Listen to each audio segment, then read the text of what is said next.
হরে কৃষ্ণ। আজ 14ই জুলাই মঙ্গলবার পবিত্র আষাঢ়ী অমাবস্যার দিন।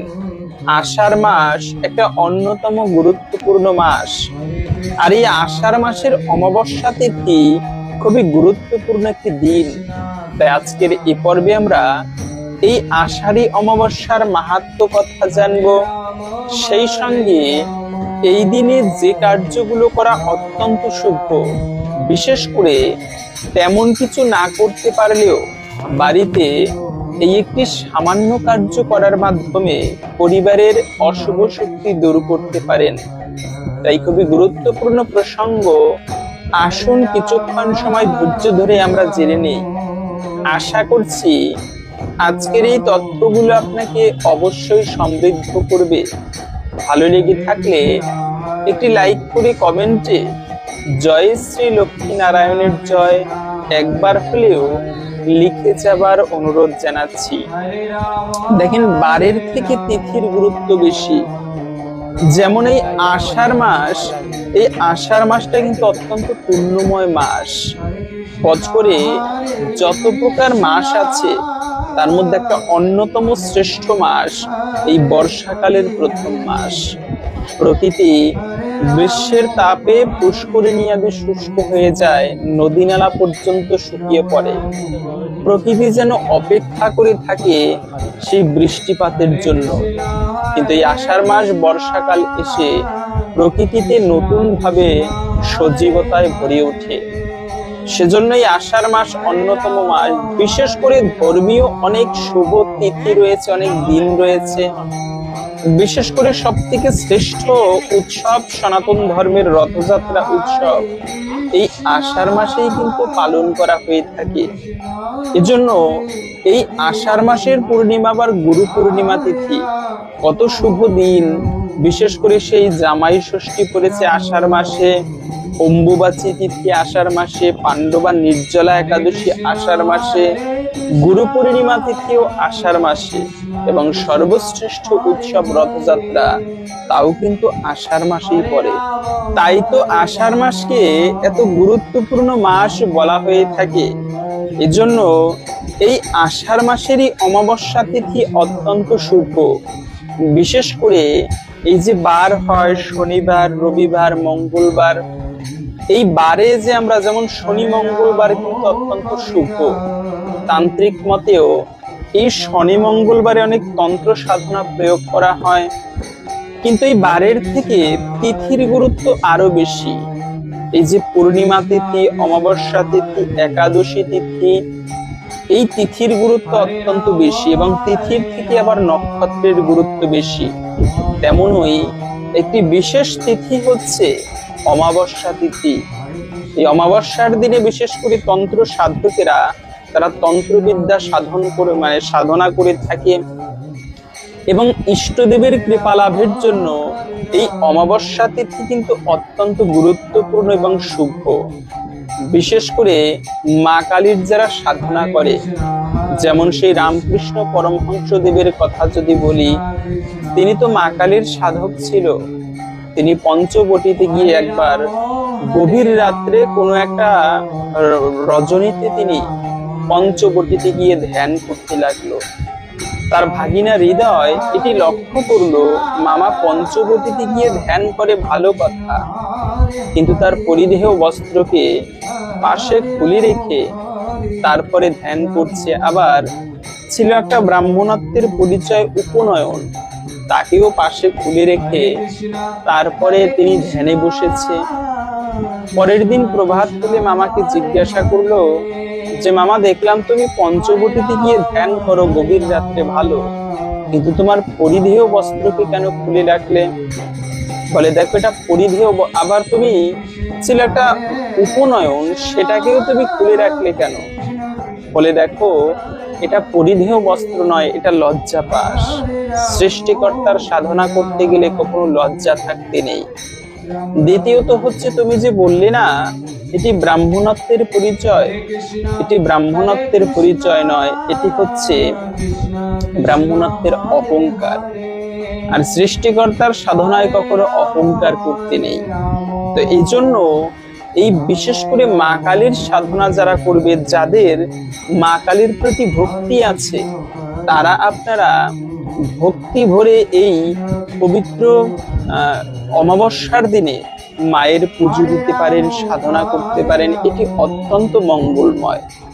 বিশেষত এই যে অমাবস্যা তিথি পড়েছে আগামী 14ই জুলাই মঙ্গলবারে, এই মঙ্গলবার দিনের তো আমরা আরো মাহাত্ম্য জানি। যেমন মঙ্গলবার দিনটি হচ্ছে হনুমানজির দিন।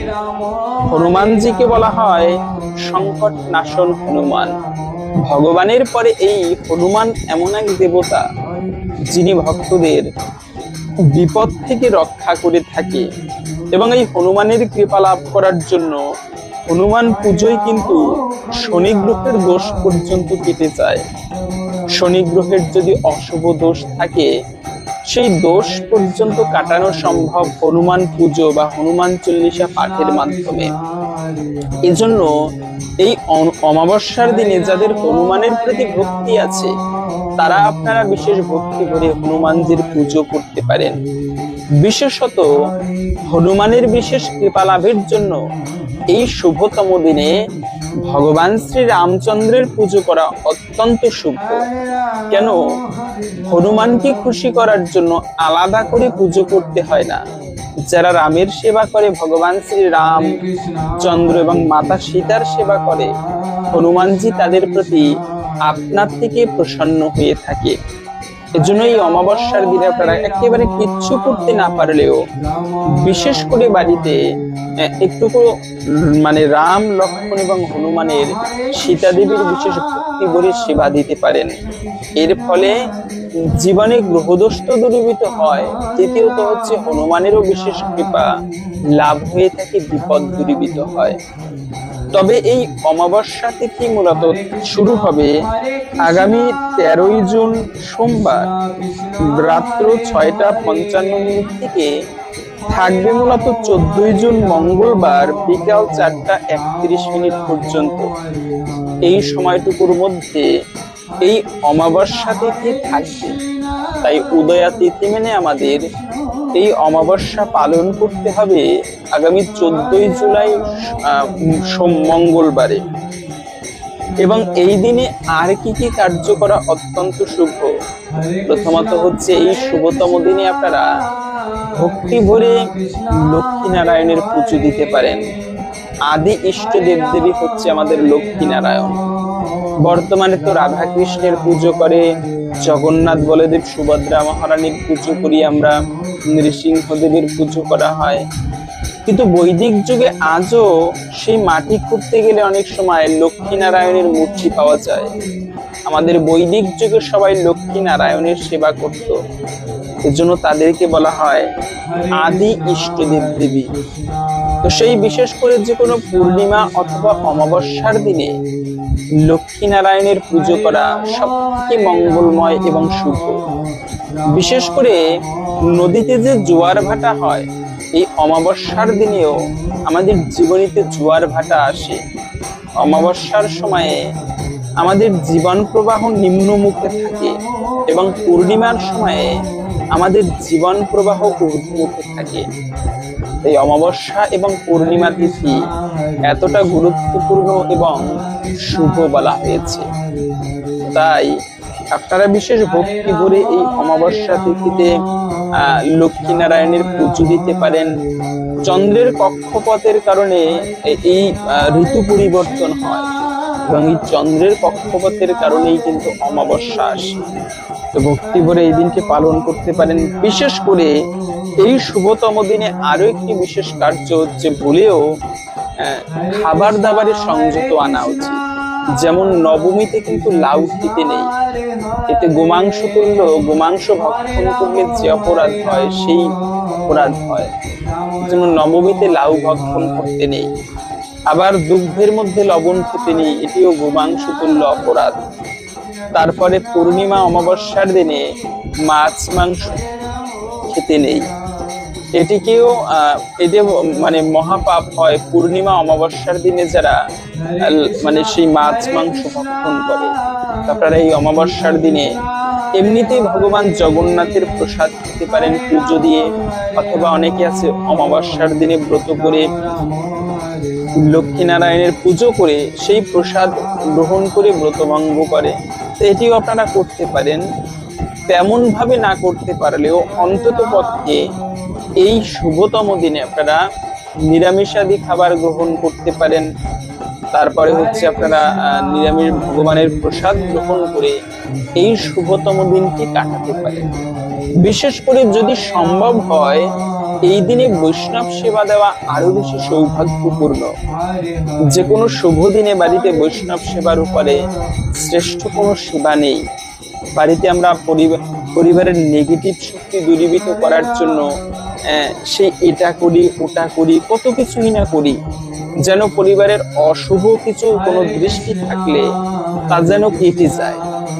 কিন্তু সব থেকে শ্রেষ্ঠ উপায় হচ্ছে বৈষ্ণব সেবা দেওয়া বাড়িতে। পরিবারের অশুভ দূরীভূত করার জন্য এর থেকে শ্রেষ্ঠ কোনো উপায় নেই। কেন বলছি?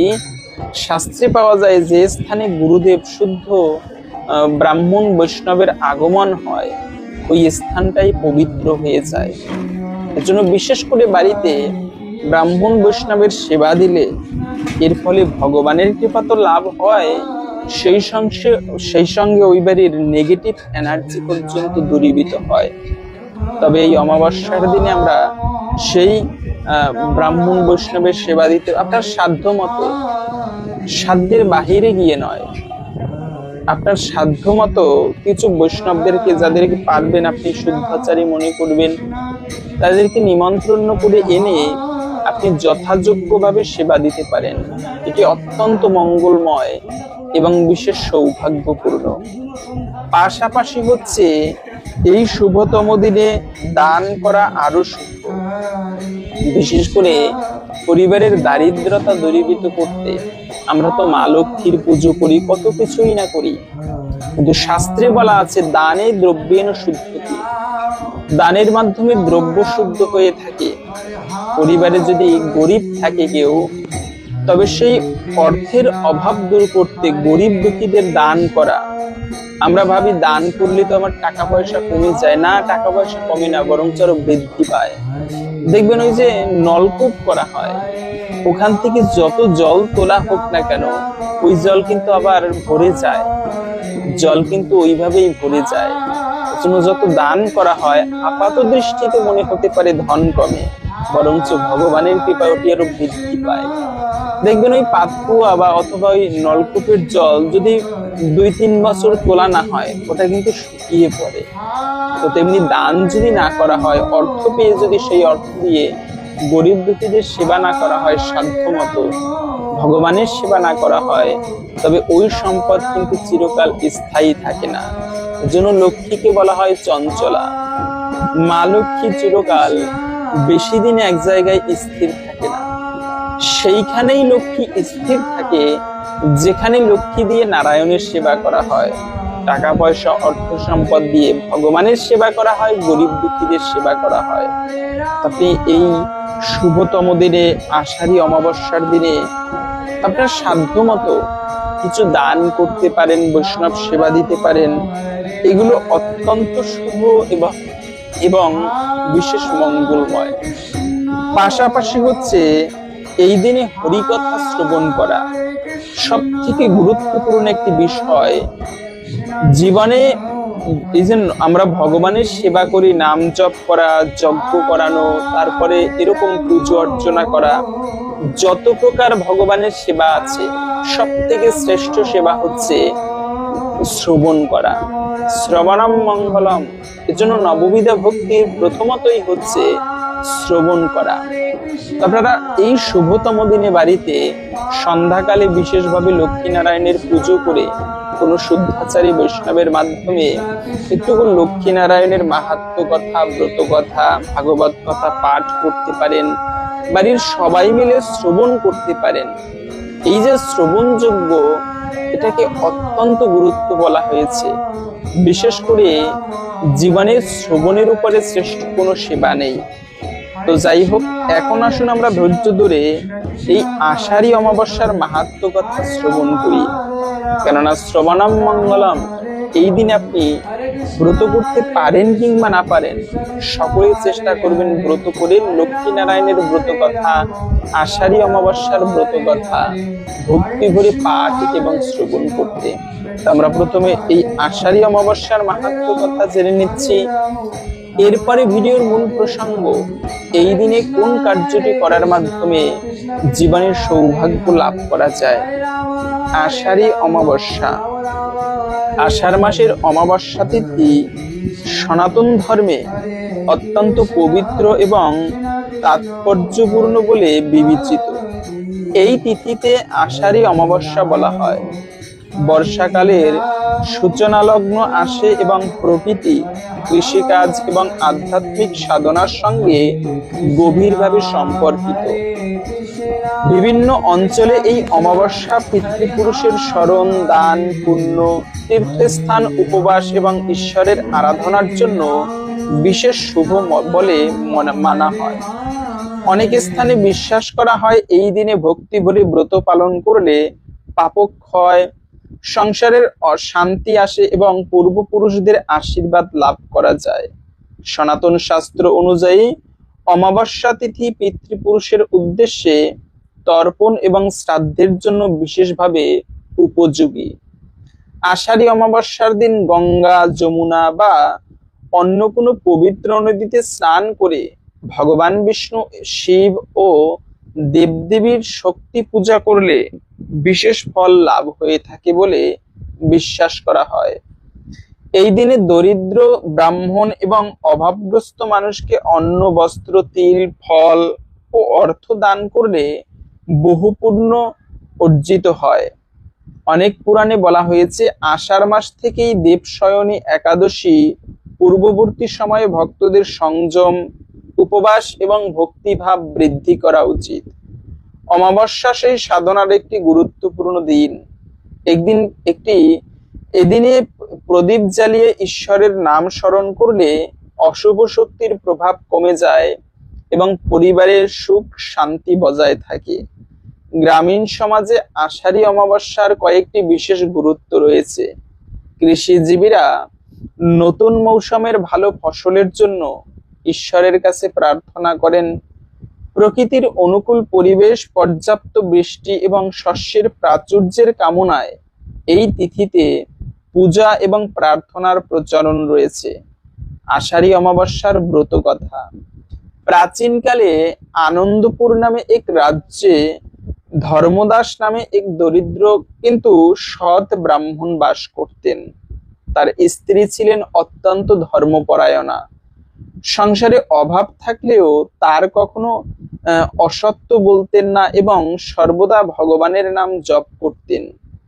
এক বছর আষাঢ় মাসে ভয়াবহ দুর্ভিক্ষ দেখা দিল। খাদ্যের অভাবে মানুষ কষ্টে দিন কাটাতে লাগলো। ধর্মদাসের পরিবারও অনাহারে মুখে পড়ল। এমন সময় এক বৃদ্ধ সন্ন্যাসী তাদের বাড়িতে এসে ভিক্ষা প্রার্থনা করলেন। ঘরে মাত্র এক বেলার অন্ন ছিল, তবুও ব্রাহ্মণ পত্নী সেই অন্ন সন্ন্যাসীকে ভক্তি ভরে দান করলেন। সন্ন্যাসী তাদের ভক্তি এবং দয়ার পরীক্ষা নিচ্ছিলেন। তিনি আসলে স্বয়ং ভগবান বিষ্ণু ছিলেন। নিজের আসল রূপ প্রকাশ করে তিনি বললেন, তোমাদের দান, সততা এবং ঈশ্বর ভক্তিতে আমি অত্যন্ত সন্তুষ্ট। তোমরা আষাঢ়ী অমাবস্যার দিন উপবাস পালন করবে, পিতৃপুরুষের স্মরণ করবে, দরিদ্রদের দান করবে এবং আমার নাম জপ করবে। এতে তোমাদের সকল দুঃখের অবসান হবে। ভগবানের নির্দেশ অনুযায়ী পরের আষাঢ়ী অমাবস্যায় ধর্মদাস এবং তার স্ত্রী ব্রত করলেন। ভোরে স্নান করে শিব, বিষ্ণু এবং লক্ষ্মী দেবীর পূজা করলেন। তিল এবং জল দিয়ে পিতৃপুরুষের তর্পণ করলেন এবং দরিদ্রদের মধ্যে অন্ন ও বস্ত্র বিতরণ করলেন। ব্রতের প্রভাবে তাদের সংসারে ধীরে ধীরে সুখ সমৃদ্ধি ফিরে এলো। অনাবৃষ্টি দূর হয়ে পর্যাপ্ত বৃষ্টি হলো, মাঠে প্রচুর ফসল ফলল এবং রাজ্যে দুর্ভিক্ষ মুক্ত হলো।